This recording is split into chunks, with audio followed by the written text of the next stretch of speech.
Parth Pawar partner असणाऱ्या अमेडिया कंपनीचा पुण्यातला जमीन घोटाळा झी 24 तासनं समोर आणला आणि आता ह्या घोटाळ्याचे एकापाठोपाठ एक असे धक्कादायक पदर उलगडत चाललेले आहेत। अर्थातच या घोटाळ्यासंदर्भात सरकारनं चौकशी समिती बसवलेली आहे, मात्र आता या चौकशी समितीवरच एक भलं मोठं प्रश्नचिन्ह उभं राहिलंय। आपल्या सोबत सामाजिक कार्यकर्त्या अंजली दमानी आहेत। अंजलीताई, ज्या पद्धतीने आपण बघतोय की चौकशी समिती तर नेमण्यात आली, मात्र या चौकशी समितीतल्या अनेक सदस्यांपैकी म्हणजे 6 सदस्यांपैकी 5 सदस्य हे आपण बघतोय की पुण्यातलेच आहेत। अजित पवार हे पुण्याचे पालकमंत्री आहेत, राज्याचे उपमुख्यमंत्री आहेत। त्यामुळे आता तुमची मागणी काय आहे की ही चौकशी समिती निष्पक्ष चौकशी करू शकेल असं तुम्हाला वाटतंय का? पहिलं तर माझी मागणी हीच आहे की उपमुख्यमंत्री पद हे अजित पवारांनी तात्काळ त्याचा राजीनामा द्यावा आणि पालकमंत्रीपदाचा राजीनामा द्यावा। याचं कारण असं की कुठल्याही उपमुख्यमंत्री पदाच्यावर असलेल्या व्यक्तीच्या मुलाची चौकशी तिथले अधिकारी करूच शकत नाहीत। आणि जसं मी म्हटलं की 6 पैकी जर 5 अधिकारी हे पुण्याचे असतील तर त्या समितीतनं निष्पन्न काय होणार, ती निष्पक्ष होऊच शकत नाही।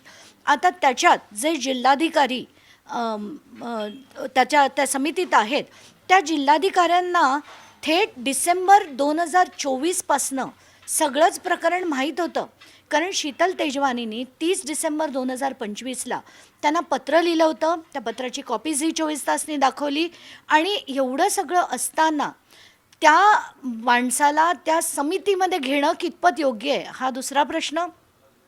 आता याच्यात जो व्यवहार झाला आहे तो कसा खोटा आहे, कारण जमीन कोण विकू शकतं ज्याचं नाव व्यक्ती म्हणून त्या सातबाऱ्यावर किंवा प्रॉपर्टी कार्डवर, म्हणजे इतर हक्कात नाही पण मेन याच्यात असलं पाहिजे तरच तो व्यक्ती जमीन विकू शकतो किंवा पॉवर ऑफ अटॉर्नी देऊ शकतो। ज्या गायकवाड कुटुंबाचं नाव आज तगायत प्रॉपर्टी कार्डवर नाही ते लोक एक पॉवर ऑफ अटॉर्नी देतात जी अनरजिस्टर्ड आहे, ज्याच्यात विक्रीचे अधिकार नाही। असं सगळं असताना शीतल तेजवानी व्यवहार करते आणि याची पूर्ण कल्पना तिथल्या कलेक्टरना आहे, तिथल्या SDOना आहे, तिथल्या तहसीलदारांना आहे आणि ही सगळी मंडळी चौकशी करणार म्हणजे हे किती शॉकिंग आहे।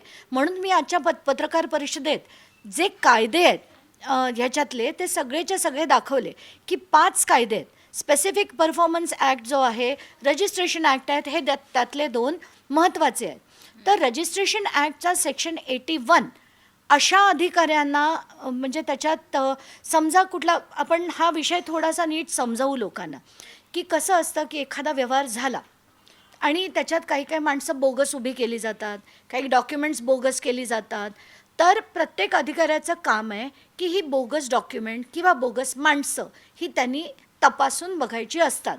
जर ती तपासून बघून त्यांनी मुद्दाम जाणून बुजून फ्रॉड केलं जसं येवलेनी केलं तर त्यांच्यावर कारवाई ही under section 81 of registration act होते। आता सेक्शन 82 काय म्हणतं की समजा ह्या लोकांनी ज्यांनी विकत घेतली आणि विकत दिली त्या दोन्ही लोकांनी जर फ्रॉड केलं तर अंडर सेक्शन 82 त्यांच्यावर म्हणजे FIR हा तात्काळ झाला पाहिजे आणि हे करणारे अधिकारी हे रेव्हेन्यू डिपार्टमेंटचे असतात।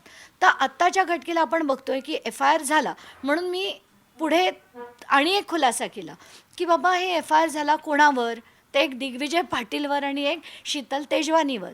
तर हे करता येतं का, तर अमेडिया एंटरप्राइजेसनी ही जमीन विकत घेतली आणि त्याच्यात एक पत्र आहे ज्याच्यात पार्थ पवार आणि दिग्विजय यांच्या दोघांच्या सह्या आहेत आणि अमेडिया एंटरप्राइजेस याची सही करण्याचे, अग्रीमेंट करण्याचे अधिकार हे दिग्विजय पाटलांना देतात।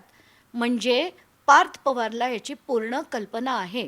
तर अमेडिया एंटरप्राइजेस ही एक LLP आहे आणि LLPचे म्हणजे लिमिटेड लायबिलिटी पार्टनरशिप ॲक्ट 2008 असं म्हणते इन सेक्शन 31 की प्रत्येक पार्टनरला अनलिमिटेड लायबिलिटी आहे जर त्यांनी कुठल्याही प्रकारचं फ्रॉड केलं तर म्हणून मी आता हे सगळे पेपर घेऊन पुण्याच्या पोलिसांना देणार आहे आणि त्यांना सांगणार आहे की तात्काळ या FIRमध्ये अमेडियाचं पण नाव हवं, पार्थचं पण नाव हवं, या सगळ्यांना अटक झाली पाहिजे म्हणजे पार्थला, दिग्विजयला आणि शीतलला ही तात्काळ अटक झाली पाहिजे आणि त्यांची चौकशी झाली पाहिजे. आणि तिसरा महत्त्वाचा मुद्दा म्हणजे हे जे कॅन्सलेशनचं चाललं आहे मुद्दा, की 42 कोटी रुपये भरून ते कॅन्सल करता येईल. तर आत्ताच्या घटकेला ती नोटीस जेव्हा मी वाचली, काय म्हणावं या म्हणजे ऑफिसर्सना मला कळत नाही. ते सहाय्यक निबंधक कसं म्हणतात की या पॉईंट नंबर 1 आणि 2 ची पूर्तता करून तुम्ही आमच्याकडे तो रद्द अर्ज आणून द्या. त्यांना ते रद्द करता येत नाही कायद्याने. तर कुठच्या कायद्याने करता येत नाही, स्पेसिफिक परफॉर्मन्सनी करता येत नाही. हे सगळे कायदे मी ठेवले की रद्द कोण करू शकतं. समजा माझी जमीन आहे, मी ती तुला विकली, तर मी रद्द करू शकते किंवा घेणारी तू रद्द करू शकते. पण ही जमीनच मुळात कोणाची नाही, ती सरकारची जमीन आहे.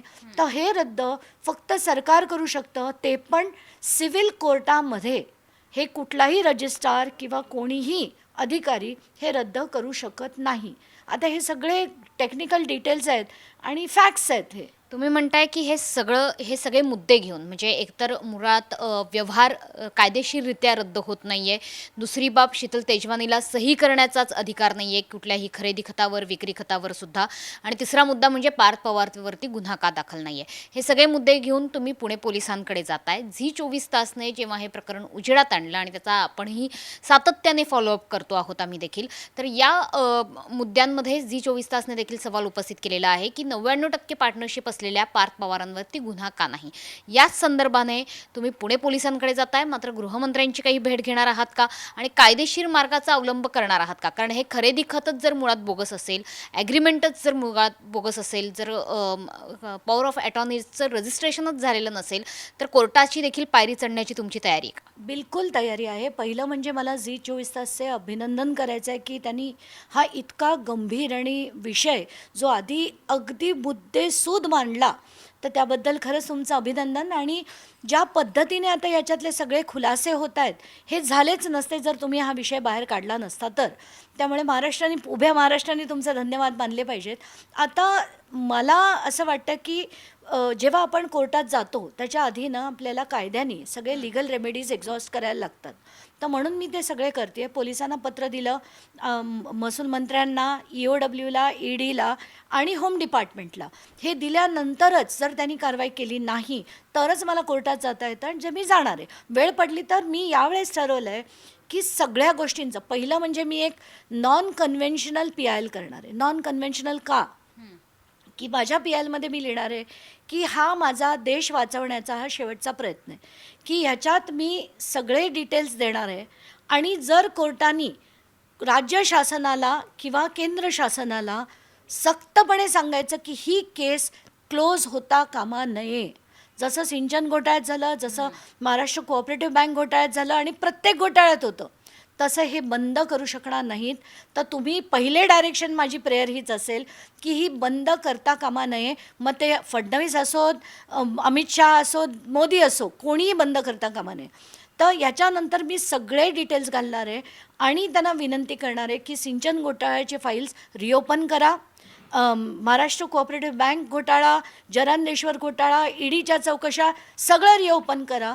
तरच मी पुढे आता लढेन, नाही तर या लढ्याला सुद्धा अर्थ नाही असं वाटायला लागले. नक्कीच. त्याच्यामुळे इथून पुढे पार्थ पवारांच्या जमीन घोटाळ्यासंदर्भातले सगळे कागदपत्र घेऊन आपण कोर्टात जाऊ. आणि इतकंच नाही तर पार्थ पवारांवरती गुन्हा का दाखल करण्यात येत नाहीये हा प्रश्न घेऊन आपण पुणे पोलिसांना देखील भेटणार असल्याचं अंजली दमानिया म्हणतात. कॅमेरामॅन प्रकाश सह मनुष्य पाठक, झी 24 तास.